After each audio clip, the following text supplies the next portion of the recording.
Land of Africa, the white pearl of the Indian Ocean, nation of poets, the land of Punt, or as the ancient Egyptians would say, the land of gods, rich in heritage, history, and culture. Idegeso, Sifiani Idegeso. Listen carefully to me. For the forgotten people, the forgotten land, and for the forgotten stories, I share the story of Layla with you. Layla was a young mother. She was 22 years of age. She came from a noble, well-respected family. She married a well-off man who, believe it or not, was also the love of her life. She had 3 beautiful children, Muhammad, Ahmed, and Muna. She loved all her kids, but Muna was her youngest and dearest. She heard a knock on the door until her house was hit by a drum. Days went by as Layla searched for her daughter, who was no longer there. Ahmed, her eldest 15-year-old, said, "Hoyo, our Abu and Muna both gone to God."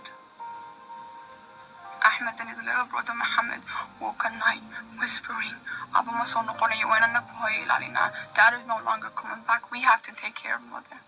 Layla's afraid. She could no longer hide in a collapsed building. Somali is bleeding, and the home she knew was no longer home. She walked for days with her children without no food or water. Ahmed could no longer. He repeats, "Hoyo and Daddy, Mom, I'm tired. Pray for me, pray for me." Tears streamed down Layla's face as she looked at the lifeless eyes of her child. She's left with a choice to either carry on with Muhammad or watch both of them die in front of her. Imagine having to make the choice of leaving your own flesh and blood on the side of the road to protect your own flesh and blood.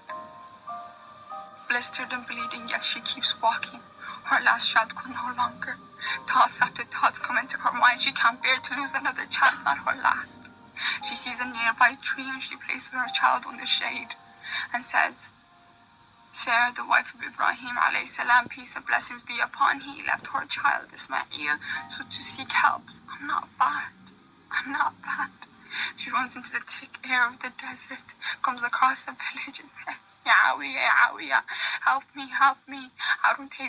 A man walks and says, What happened? I can't seem to understand you. She turns around and that's when her world fell apart. And she forgot her tracks. Muhammad. Dear God, what have I done? As she no longer remembers where she placed her 10-year-old child. Inna lillahi wa inna